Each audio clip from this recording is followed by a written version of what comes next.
Y ¿quién no recuerda haber oído a su madre la historia de un gran criminal que empezó su triste carrera robando un alfiler y la terminó muriendo ajusticiado en un patíbulo? Historia muy parecida a la de este desdichado es la del pueblecito de San Bernabé, sobre cuyas solitarias ruinas, cubiertas de zarzas y yesgos y coronadas con una cruz, como la sepultura de los muertos, me la contaron una melancólica tarde a la sombra septentrional de la cordillera Pirenaico-Cantábrica. 2. En una de aquellas colinas, pertenecientes al noble Valle de Mona, hoy perteneciente a la provincia de Burgos, aunque la naturaleza y la historia le hicieron hermoso y honrado pedacito de Vizcaya. En una de aquellas colinas que se alzan entre Arceniega y el Cadagua, dominadas por la gran peña a cuyo lado meridional corre ya caudalosísimo el Ebro, existía desde el siglo VIII un santuario dedicado al apóstol San Bernabé. Este santuario era uno de los muchos que hay desde el Ebro al océano, separados por un espacio de 10 leguas, debidos a la piedad de aquella muchedumbre de monjes y seglares que se refugiaron en aquellas comarcas cuando los maometanos invadieron las llanuras de Castilla y se detuvieron en la orilla meridional del gran río sin atreverse a pasar a la opuesta, en cuyas fortalezas naturales los esperaban amenazadores y altivos los valerosos cántabros, reforzados con los fugitivos de Castilla. Mientras la guerra fue el estado normal de la península ibérica, las comarcas de Aquén del Ebro, escribo orilla del océano Cantábrico, se vieron casi despobladas, porque sus moradores, ya movidos por su carácter belicoso, que no pudo domar por completo la soberbia Roma, como lo prueba aún la existencia de la lengua ibérica, que aquí no cedió el puesto a la romana, corno en el resto de la península, o ya obedeciendo a sus particulares instituciones, en vez de manejar la esteba y la azada. Manejaban la ballesta y la lanza. Cuando con la completa expulsión de los maometanos de la península hispánica, casi señoreada por ellos por más de 7 siglos, y más tarde, con la institución de los ejércitos permanentes y la regularización de las relaciones internacionales, la guerra dejó grandes periodos de descanso y respiro a España. Estas comarcas vieron aumentar notablemente su población, antes tan mermada, que aun a fines del siglo XVI se hizo constar en un documento oficial y solemne que en Vizcaya, cuyo número de habitantes apenas pasaba de 60.000, existían 10.000 viudas, cuyos maridos habían muerto en defensa de la patria. La patria, por cuya gloria habían dado la vida 10.000 vizcaínos, era Castilla, era España, cuyas glorias y tribulaciones siempre tuvo Vizcaya por tribulaciones y glorias propias, así mientras no la ligaban a ella más vínculos que los de la hermandad y la fe, como desde 1379 en que se incorporó a la corona de Castilla, por haber ascendido al trono castellano sus señores condicionalmente hereditarios. 3. Cuando en tiempos relativamente muy próximos a los nuestros, la población de Aquén del Ebro crecía de modo que no quedaba vallecito al pie de las montañas, ni rellano en las faldas y aun en las cimas de estas que no fuese utilizado para la población y el cultivo. Llegó al santuario de San Bernabé, entonces solitario y aislado en la cumbre de una colina, un peregrino, cuyo cuerpo estaba lleno de cicatrices, adquiridas luchando valerosamente por la gloria de su patria, España. En los campos de Flandes o en los mares ausónicos. Era un soldado cántabro que había prometido al apóstol visitar su santuario si tornaba a ver las amadas montañas de la patria.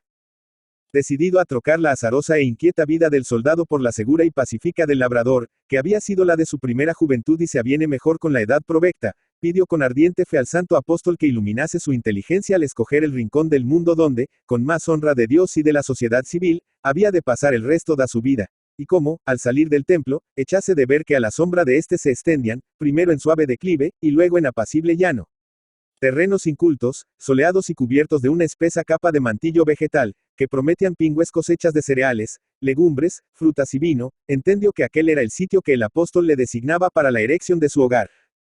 Apoyado en las leyes que aseguraban la propiedad de los terrenos incultos y no enajenados, a sus roturadores, quebrantó algunas aranzadas de terreno, y tales resultados obtuvo de este trabajo, que enseguida labró una casería en la cabecera de las nuevas roturas y casó con una honrada doncella de aquella comarca que dio calor a su corazón y su hogar. Pocos años después, San Bernabé era un pueblecito de 20 fogueras cuya prosperidad envidiaban todos los de la comarca. IV. En verdad os digo que los vecinos de San Bernabé eran dignos de ser envidiados. Aldea tan sana y alegre y rica y feliz como aquella no existía desde el Ebro al océano Cantábrico, donde ya existías tú, oh, mi dulce aldea nativa. Que si nunca ha sido rica, siempre ha sido sana y alegre y relativamente feliz, menos cuando la guerra que Dios y los hombres maldigan ha extendido, corno ahora sucede, sus negras alas sobre ti. San Bernabé tenía cirujano propio, porque no se dijera que cuando Dios colmaba de prosperidades al pueblo, éste trataba de escatimar algunos miles de reales. Pero lo cierto era que el cirujano se aburría por no saber en qué pasar el tiempo, pues allí solo se conocía una enfermedad, si bien tan grave que no tenía cura. Esta enfermedad era la vejez, que en San Bernabé no solía notarse hasta los 70 años. Únicamente abundaban en el pueblo los partos, porque las sanbernabesas eran las pícaras muy fecundas. Pero aún así se aburría el pobre facultativo, porque como las mujeres eran muy sanas y robustas, al día siguiente de parir estaban como si nada hubiera sucedido. En golpes de mano airada no tenía que pensar, y esto tenía una explicación muy lógica y sencilla. Dice el refrán que donde no hay harina todo es mohina, o, que es lo mismo, todo es trancazos. Y como en San Bernabé no había casa donde la harina no sobrase, todos vivían como hermanos y jamás en la aldea había un quítame a esas pajas. Los campos, que por término medio suelen dar de peñas arriba el 10 por 1 de cereales, daban en San Bernabé el 16 o 20. Luego, como en torno de la colina en que se alzaba la aldea, coronada por su iglesita románico, bizantina, con remiendos ojivales, se extendían dilatados encinares, con cuya bellota se cebaban centenares de cerdos, y de esas no menos dilatadas, donde millares de ganados reventaban de gordos todo el año, el vecino más pobre tenía cuanto jamón, cecina, carne fresca y lecho necesitaba para el gasto de la casa, y cada año sacaba un dineral del sobrante. El vino que se cosechaba en San Bernabé era flojito, pero el pícaro se dejaba beber que era una delicia, y alegraba sin emborrachar, que es lo que deben hacer los vinos como Dios manda. En cuanto a la abundancia y calidad de las frutas de San Bernabé, bastará decir en su elogio que desde que coloreaba la primera cereza hasta que lloraba el último higo, todos los pájaros de ambas orillas del Ebro trasladaban su residencia a San Bernabé, donde a todas horas armaban una música que arruinaba y desacreditaba a los tamborileros. Solamente la miel que exportaban los sanbernabeses importaba muchos miles al año, porque era tan abundante como rica, merced a la abundancia de flores y plantas aromáticas que embalsamaban en todo tiempo aquel paraíso. Pues si la abundancia reinaba en todas las casas de San Bernabé, no digamos nada de la que reinaba en la depositaria del municipio. Los gastos de este eran relativamente enormes, porque cirujano, escuelas de ambos sexos, alguacil, pastor, guarda de campo, sereno, todos estaban espléndidamente dotados. Y en obras públicas, tales como el empedrado de la única calle de la aldea, la compostura y conservación de paseos y caminos y limpieza del riachuelo para que sus aguas no se estancasen y produjesen tercianas, se gastaba un sentido. Aún así, la depositaria municipal rebosaba siempre dinero, y eso sin necesidad de repartos vecinales, cisas ni arbitrios de ninguna clase, en un solo día del año, con un módico lucro en la venta del vino y otros artículos foráneos, que se reservaba para ese día el ayuntamiento, sacaba recursos más que sobrados para todas sus obligaciones. Este día era el del santo titular, que se celebraba el 11 de junio, en la estación de las flores y las cerezas. Ya desde tiempo inmemorial era muy concurrida la romería de San Bernabé. Pero el ayuntamiento del pueblo había encontrado medio de llevar a ella la cuarta parte de los habitantes de las provincias de ambas orillas del Ebro, y este medio consiste en la preparación de magníficas funciones de iglesia, toros, ya pareció aquello, comedias, fuegos artificiales, partidos de pelota, bailes, rifas a favor de los forasteros, músicas y fuentes públicas de vino y leche, cuyo programa se fijaba con la debida antelación en el pórtico de todas las iglesias de los pueblos comarcanos. El dinero que dejaban en San Bernabé los forasteros que acudían a estas fiestas, bastaba para enriquecer a los vecinos en particular y al ayuntamiento en general. Para que todo fuese dicho en San Bernabé, aquella aldea hasta tenía la de que los pedriscos que desolaban todos los veranos los campos de los lugares cercanos, no tocasen los suyos. Y esto se debía a la sabia previsión de los sanbernabeses. Los curas de Biergol, pueblecillo de aquella comarca, tenían desde tiempo inmemorial fama de singular virtud para conjurar los nublados y la oruga, como consta en el archivo municipal de Balmaceda, cuyo ilustre y progresista hijo, o poco menos, pues nació en Carranza y se crió en Balmaceda, el difunto de Martín de los Heroes, muy dado a este género de investigaciones históricas, averiguó que la noble villa debió infinitas veces a aquella virtud la salvación de sus amados viñedos. Los sanbernabeses, que no tenían pelo de tontos, se empeñaron en que se habían de hacer con un señor cura natural de Biergol, costase lo que costase, que en cosas tan santas y útiles no se debía escatimar dinero, y se salieron con la suya, aunque no había en el mundo más que un señor cura natural de Biergol. Esta adquisición les dio soberbios resultados. Asomaba la tempestad, rugiendo como un león y negra como el pecado, por las cimas de Ordunte o el Cabrío, o Angulo, o Gorbea, o Colisa, o Pagasarri, y el señor de José, que así se llamaba el cura biergolano, se encaraba con ella hisopo en mano desde el campo de la iglesia mientras el sacristán tocaba a Tentenub, como diciéndole, anda, chiquita, atrévete a venir acá, que ya nos veremos las caras. La tempestad bramaba de coraje ante aquel desafío, y avanzaba echando rayos y centellas y piedras y demonios colorados sobre los campos de los lugares cercanos a San Bernabé. Pero antes de llegar a la jurisdicción de esta aldea, se paraba palpitante de ira, lanzaba el trueno gordo para desahogarse un poco, daba media vuelta a la izquierda o a la derecha de San Bernabé y continuaba su camino mientras los sanbernabeses seguían al señor cura a la iglesia para entonar el Deum por la victoria obtenida sobre el monstruo que amenazaba sus fértiles y benditos campos. Solo un pesar lastimaba a los felices sanbernabeses, y era la envidia que les tenían los habitantes de los pueblos comarcanos, y singularmente los de Biergol, que, según sus sospechas, andaban siempre sonsocando al señor cura, su paisano, para que se volviese a su pueblo, que no tenía la dicha de poseer un señor cura natural del mismo. 7. Describamos de 4 plumadas la población de San Bernabé para que así se comprenda mejor lo que en ella pasó. De la iglesia parroquial se podía decir lo que se decía de una casita de recreo que hicieron unos amigos míos cuya estatura venía a ser la de un perro sentado. Han hecho VDs, una casa muy linda. Les decíamos un día contemplando el nuevo edificio. Chiquitita, contestó modestamente uno de los dueños. Pero para VDs, bastante, les replicamos. La iglesia de San Bernabé era chiquitita, pero para el pueblo, bastante. Como he dicho, coronaba la colina dominando las montañas de las encartaciones de Vizcaya y gran parte de los valles de Mena, Tudela y Ayala. Un gran campo sombreado de seculares encinas, cerezos y nogales, a cuyo pie había asientos de piedra y una gran mesa de la misma materia para los ayuntamientos abiertos, remates y otros actos de la comunidad, rodeaba la iglesia, prolongándose en semicírculo por el declive oriental de la colina como para buscar la calle de la aldea que estaba hacia aquel lado y empezaba donde el campo concluya. A un extremo de esta prolongación estaba la casa consistorial, cuyo piso bajo ocupaban las escuelas y la habitación del maestro y la maestra, que eran marido y mujer. El principal, la sala y otras dependencias municipales, y el superior, las habitaciones del alguacil y otros dependientes del concejo. Al extremo opuesto estaba otra casa de 2 pisos que ocupaban el señor cura y el sacristán y el cirujano. Por último, las 20 casas restantes, entre las cuales, se distinguía por su escudo de armas, su gran balcón y su venerable aspecto de antigüedad la de los descendientes del poblador de San Bernabé, formaban una ancha calle de 10 en cada hilera, con medianeria de hermosos huertecillos, en el declive oriental de la colina y empezando, como he dicho, donde concluye el campo y terminando donde empezaban las heredades que circulan toda la colina y descendiendo al llano, se dilataban por él, formando corta, pero fertilísima vega. Para acabar con descripciones que siempre son pesadas, y más hechas por plumas tan a la buena de Dios como la mía, 2 rengloncitos que den a conocer al señor cura, aunque bastante se dará el a conocer durante esta verídica narración en que lo único que tengo que inventar es el modo de decir las cosas un poquito mejor que las dice la gente de quien las averiguo. El señor cura de San Bernabé era lo que en el lenguaje familiar llamarnos un bendito. Tenía en el corazón el máximum de la fe y la bondad que se necesitan para ascender al cielo y en la cabeza el mínimum de la inteligencia que se necesita para ascender al sacerdocio. 8. Era una tarde del mes de julio, y los vecinos de San Bernabé andaban muy ocupados con la siega del trigo y con la rezalla, o rescarda, del maíz. El sol se esconde allá tras las cordilleras de Ordunte, rojo como la zamarra que voltean bajo el enorme mazo Lozola, guisones del Cadagua. El señor cura, que comparte a las caiditas de las tardes de verano entre un hermoso loro que tenía siempre en el balcón y un desportillado breviario que tenía siempre en el bolsillo, hizo una caricia al loro, y saliendo al campo, se sentó al pie de una encina a leer su breviario.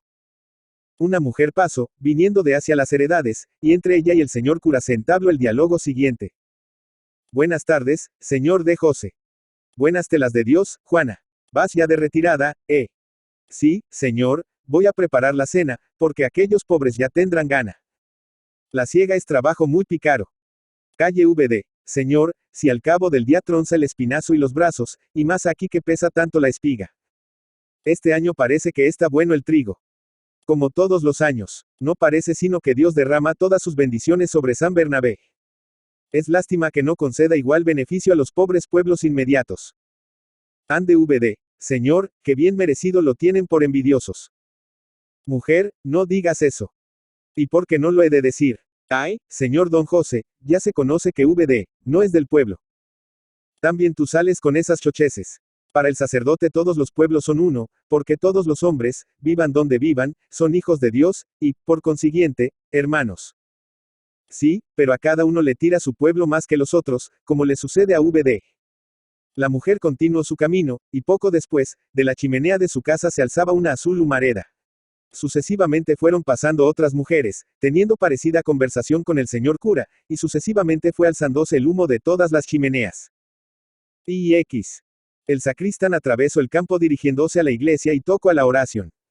Ya entonces conversaban con el señor cura algunos vecinos que iban llegando de las heredades y se iban sentando bajo las encinas para descansar y charlar un poco y echar una pipada, mientras en su casa se preparaba la cena.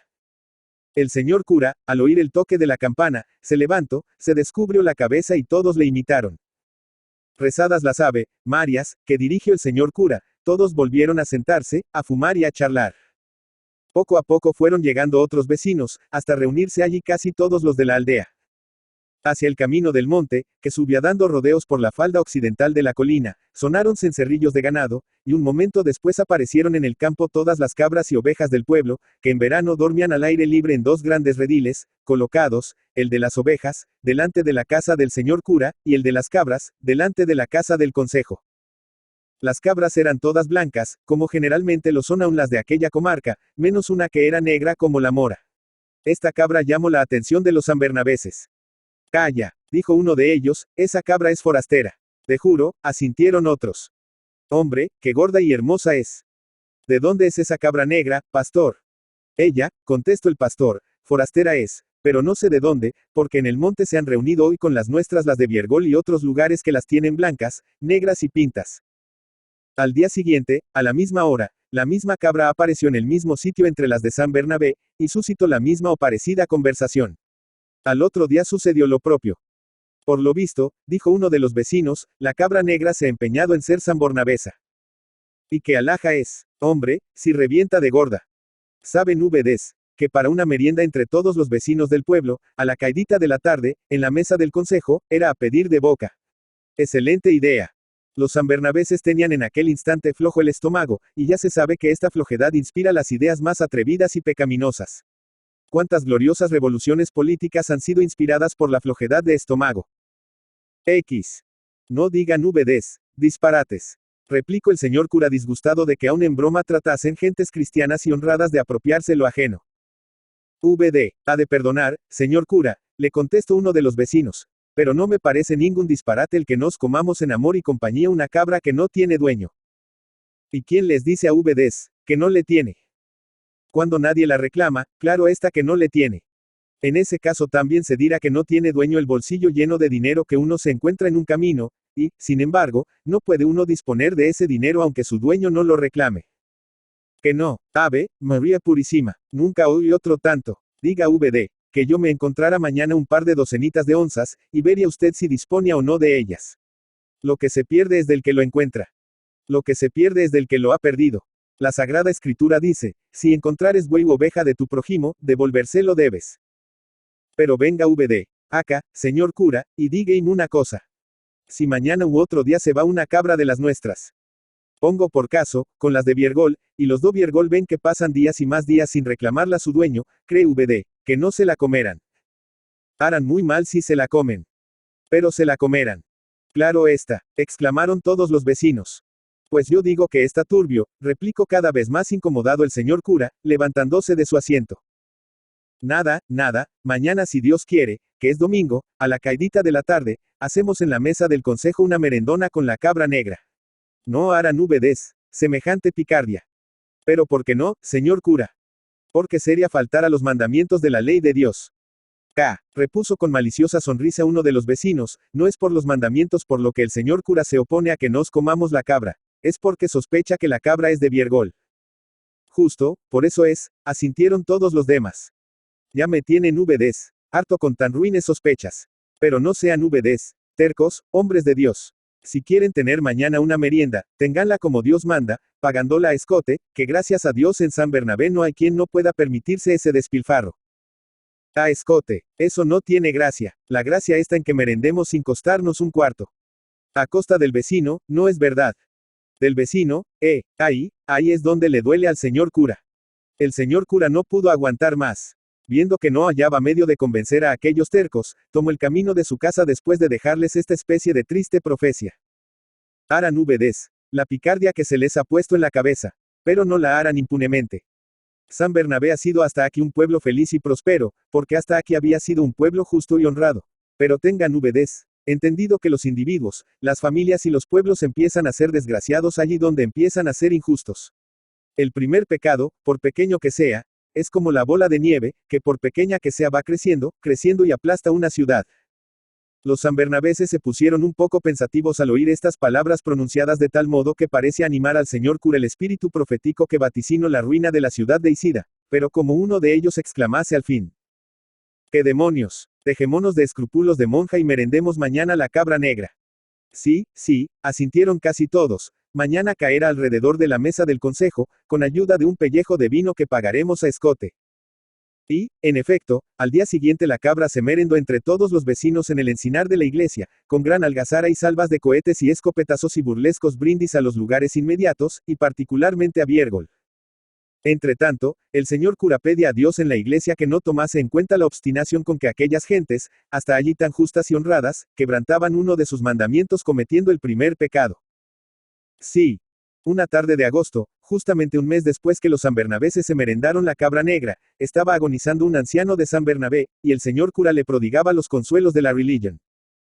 Ala, sobre las cumbres de Ordunte, se ponía oscuro, oscuro el cielo, brillaba el relámpago y rugía la tempestad. Era la 1 de la tarde, y los labradores dormían la siesta en sus casas, esperando que en la torre de la iglesia sonasen las 2 para volver a sus heredades. La tempestad se iba acercando, como que se cernía ya sobre los campos de Nava, Gijano y el Berrón. Pero nadie curaba de ella en San Bernabé, acostumbrado como estaba el vecindario a que el señor cura diese buena cuenta de ella con sus conjuros.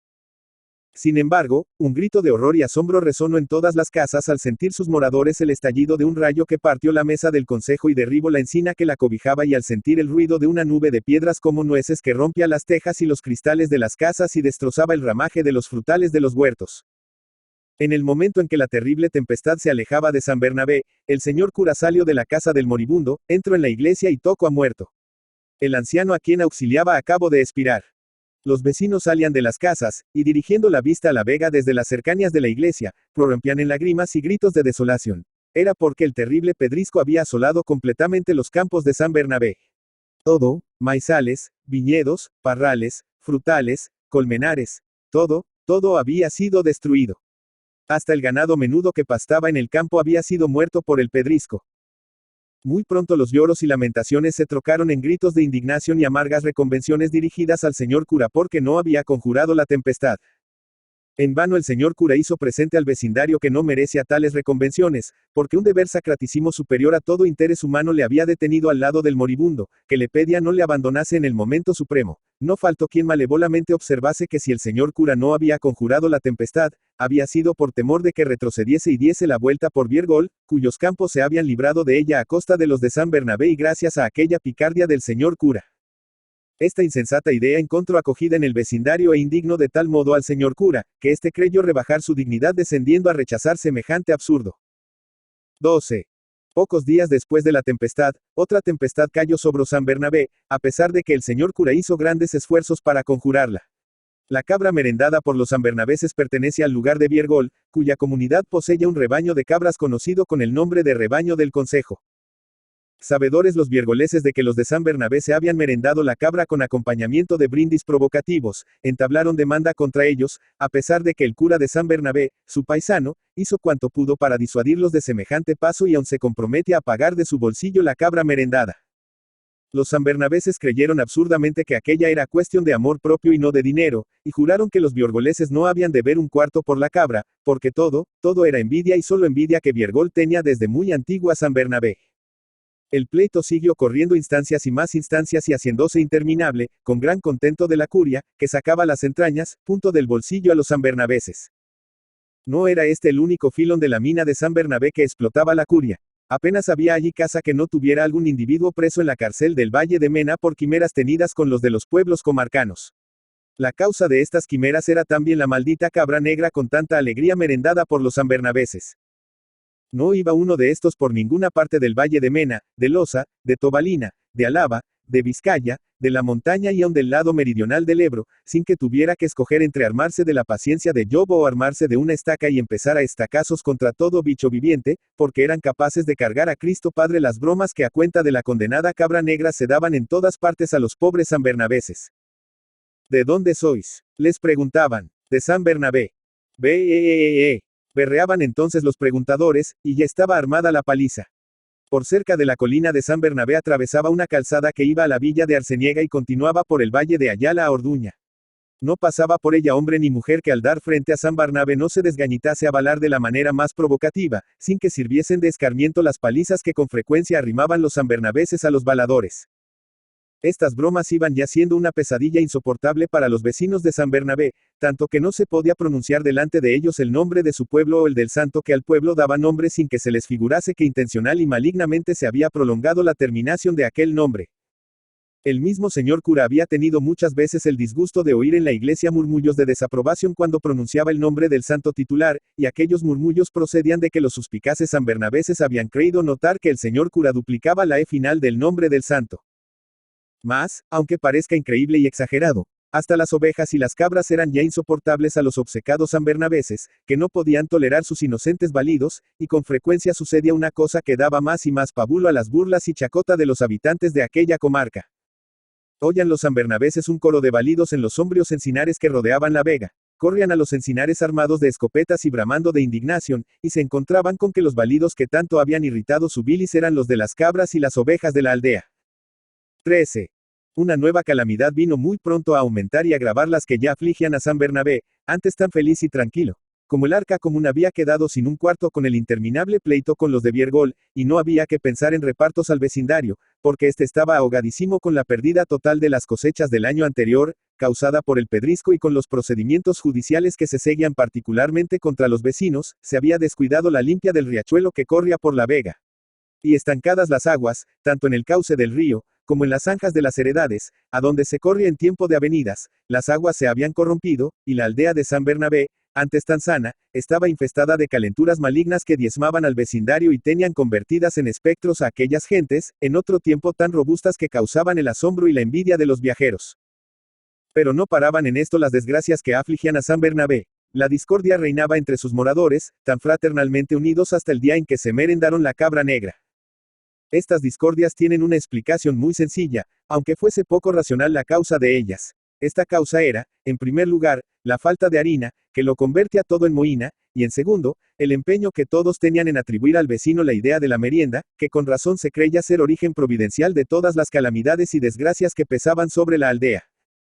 Maldita sea la tal merienda y maldito el hijo de cabra a quien le ocurrió la idea de que merendáramos la de Biergol. Exclamaba cualquier vecino, lamentando las desgracias que la merienda había traído. Y, que si fuiste tú, que si no fui yo, que si fulano dijo esto, que si mengano dijo lo otro, todos querían cubrirse con la túnica de la inocencia y endosar al vecino la hoja de higuera, y de aquí nacían enemistades, y chinchorrerias y linternazos que tenían infernado el pueblo. Luego, como todos los sanbernabeses habían concebido tan irracional prevención contra el señor cura por más que éste hiciera heroicos esfuerzos de paciencia y persuasión para vencerla, hasta los consuelos de la religión faltaban en gran parte a aquellos desgraciados, que tenían la debilidad de creer que el señor cura mezclaba con las santas funciones de su ministerio las rencillas y miserias de que ellos tenían lleno el corazón. Un consuelo, una esperanza que daba, sin embargo, a los sanbernabeses. Por fin, decían, la fiesta de San Bernabé se acerca, y entonces saldremos de ahogos con los miles de duros que ese día dejan en el pueblo los forasteros. A ver si con esos recursos nos desahogamos un poco los vecinos y el ayuntamiento puede limpiar ese condenado de río, que nos está asesinando, y enderezar ese maldito pleito con los de Biergol, que está arruinando a San Bernabé. 14. El gran día, el día de San Bernabé se acercaba. Con 15 de antelación se reunieron todos los vecinos de la aldea, según costumbre, para acordar los festejos con que se había de obsequiar a los forasteros. En esta junta o consejo había aquel año una novedad, y era la de no asistir a ella el señor cura, como había asistido todos los años. Uno de los vecinos tomó la palabra y dijo: Señores, no me gusta hablar mal de nadie, y mucho menos del que no está presente, y menos aún del que gasta corona. Pero no puedo menos de proponer un voto de censura al señor cura por su falta de asistencia a una reunión tan importante como esta, falta que este año es más censurable que nunca, porque hasta indica poca caridad, hallándose el pueblo en la desgraciada situación en que se halla. Abundo en esas mismas ideas, respondió el mayordomo del santo, que lo era el descendiente del primer poblador de San Bernabé. Es verdad que al señor cura no se le ha avisado este año por causas que todo el mundo sabe. Que diga el señor mayordomo qué causas son esas, porque aquí hay que hablar muy claro, pese a quien pese y caiga quien caiga, exclamó otro vecino dando grandes muestras de irritación. Pues bien, respondió el mayordomo, las diré, aunque nadie me ha de dar 2 cuartos por la noticia. Aquí hay que tratar, aunque sea incidentalmente, de los forasteros, y quizá, y sin quizá, hablando mal de ellos, y hubiera sido poco delicado y generoso el haber citado para esta reunión al señor cura, que tanta afición les tiene. A propósito del señor cura, añadió el vecino que había dicho que era menester hablar muy claro, tengo que poner en conocimiento del consejo una cosa que me tiene indignado. El señor cura, no contento con insultarnos hasta en la iglesia misma, añadiendo letras al nombre del santo apóstol, ha enseñado a su loro a burlarse de nosotros, pues el avechucho se permite balar desde el balcón. Gritos de rabia y miradas amenazadoras, dirigidas hacia casa del señor cura, con acompañamiento de puños cerrados, acogieron esta declaración. Señores, dijo con timidez el sacristán, no llevemos tan lejos la desconfianza. El señor cura no tiene la culpa de que su loro Bale. Como en verano duermen las ovejas al fresco en el redil que se pone delante de la casa del señor cura y no paran de balar hasta por la mañana, en que después de ordeñarlas se las junta con las crías, el loro ha aprendido por sí solo a imitar sus balidos. Esta aclaración encontró algunos incrédulos. Pero medio creída por la mayoría del vecindario, se dejó en paz al señor cura y se pasó a tratar de las funciones que aquel año se habían de disponer para el día de San Bernabé, y después de mucho hablar, mucho discurrir y mucho divagar, se convino en que las funciones se redujeran a la de iglesia con sermón que por buenas o por malas echaría el señor cura, y al disparo, por la tarde, desde el balcón del señor mayordomo, de 5 o 6 docenas de cohetes. Y por la noche, de una rueda de fuego, porque en la depositaria municipal no había dinero ni el pueblo tenía de dónde sacarlo. Pero, señores, observó uno de los vecinos, si no hay más diversiones que esas, que van a decir los forasteros, acostumbrados como están a que los divirtamos tanto el día del apóstol. Añadamos siquiera un par de buenos novillos. Sí, yo estoy por un par de novillos de los más bravos, asintió el vecino que quería se dijese todo, pesara a quien pesara y cayera a quien cayera. Pero ha de ser con una condición, y es la de que no se suelten hasta después de haber metido en el coso a todos los viergoleses que hayan venido a la fiesta. El consejo no estaba para risas, pero aún así rió al oír esta proposición, y no faltó pedazo de animal que la tomó por lo serio. Convinóse en añadir al programa el par de novillos, y el consejo se disolvió enseguida. 15. Llegó la víspera de San Bernabé con tiempo inmejorable aunque algo ventoso. El campo de la iglesia se llenó de puestos y figones, cada casa se convirtió en una fonda y toda la noche se pasó matando y desollando reses. La taberna del consejo estaba provista de más de 100 pellejos de vino riojano, y en todas las casas se puso ramo de laurel fresco anunciando el sabrosillo zumo de la uva sanbernabesa.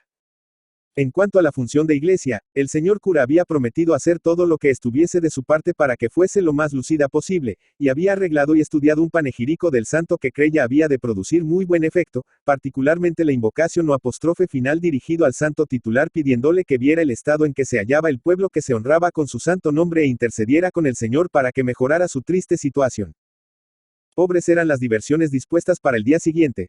Pero aún así los chicos y aun los grandes se regocijaban pensando en los novillos, y sobre todo en los cohetes y la rueda de fuego que desde la calle veían puestos en el balcón del mayordomo, donde éste los había colocado pomposamente para que el público pudiera contemplarlos.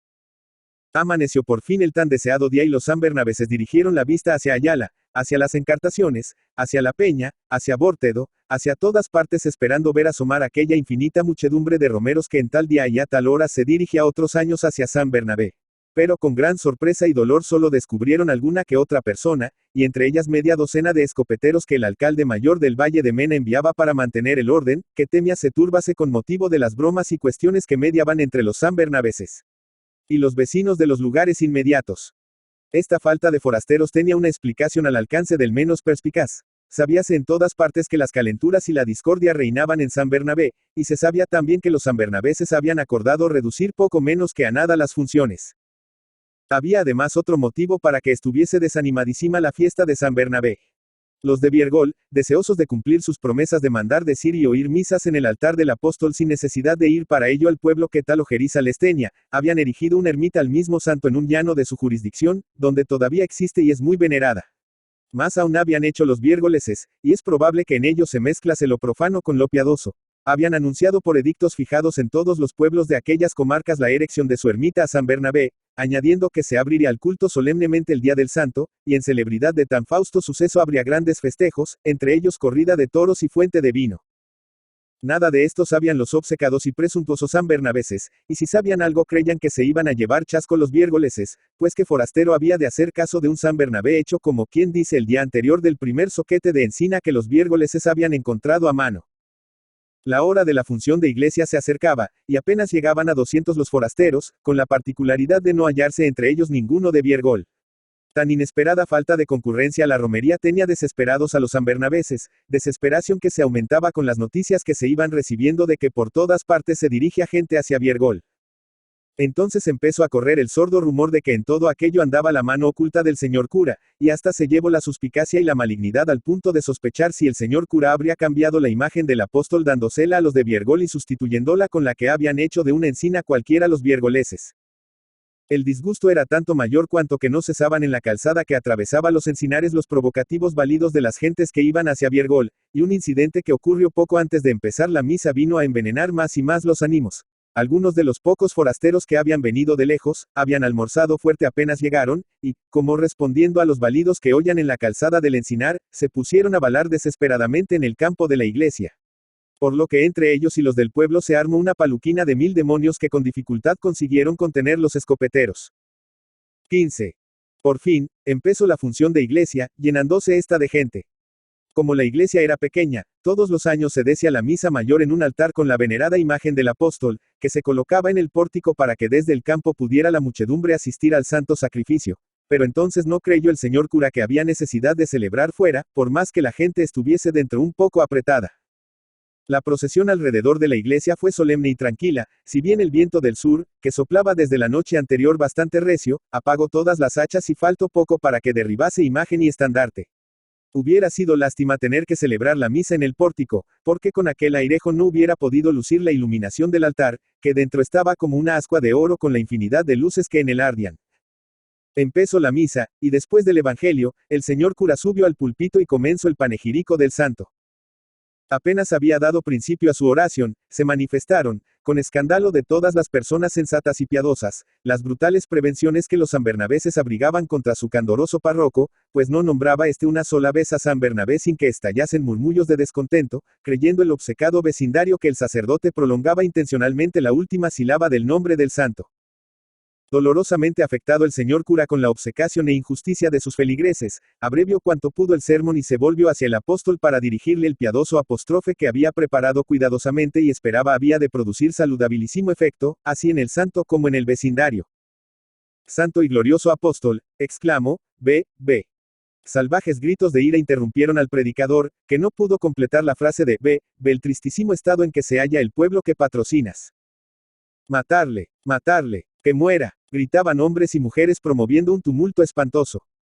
Dos de los más furiosos y desatentados se lanzaron al pie del púlpito, que estaba sostenido casi solo por una esbelta columna de piedra, y abrazándose a la columna, la sacaron de su base y derribaron el púlpito con el predicador, que fue a dar contra un pilar de la iglesia, donde se deshizo la cabeza. Como la confusión y el desorden crecían cada vez más, muchas personas se subieron sobre los altares esperando librarse así de morir ahogadas o aplastadas.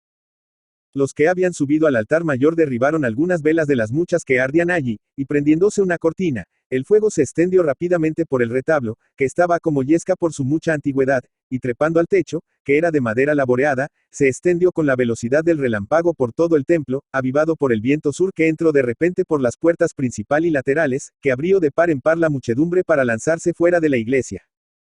La gente, atemorizada, huía, y los escopeteros pugnaban por apoderarse de los principales promovedores de aquel terrible tumulto, y particularmente de los asesinos del párroco. Algunos de los perseguidos se refugiaron en casa del mayordomo, que era la más sólida del lugar, y cerrando tras sí la puerta, empezaron a hostilizar desde el balcón y las ventanas a los escopeteros que querían forzar la entrada. Muebles y cacharros y hasta agua hirviendo caían sobre los escopeteros desde el balcón. Entonces los escopeteros hicieron fuego a los que desde el balcón les hostilizaban, y los cohetes y la rueda de fuego, que estaban allí, se inflamaron. El fuego se comunicó al cortinaje interior del balcón, y pronto la casa se vio envuelta por las llamas, que, impulsadas por el viento, fueron apoderándose de las demas de la única calle que constituya casi toda la aldea. Algunos vecinos y forasteros hicieron desesperados esfuerzos por salvar de las llamas, así el templo como las casas, pero todo fue inútil. Pocas horas después, de la hermosa aldea de San Bernabé solo quedaban montones de escombros, que atestiguaban a dónde puede conducir, hacia los individuos como a los pueblos, el primer pecado. Antonio de Trueba. Antonio de Trueba y de la Quintana Galdames, 24 de diciembre de 1819, Bilbao, 10 de marzo de 1889, fue un escritor español, conocido también como Antón el de los Cantares. Nació en la localidad vizcaína de Galdames el 24 de diciembre de 1819 y su nombre completo era Antonio María de Trueba y de la Quintana. Hijo de campesinos muy pobres, su vocación literaria se despertó con los romances de ciego que le traía su padre cuando venía de visitar una feria. Tuvo que abandonar pronto la escuela para trabajar la tierra y el mineral de las minas de las Encartaciones, su lugar natal. Cuando contaba 15 años, 1834, marchó a Madrid para evitar la Primera Guerra Carlista. Allí se empleó en la ferretería de un tío suyo y robó tiempo al sueño instruyéndose de forma autodidacta y leyendo autores románticos españoles.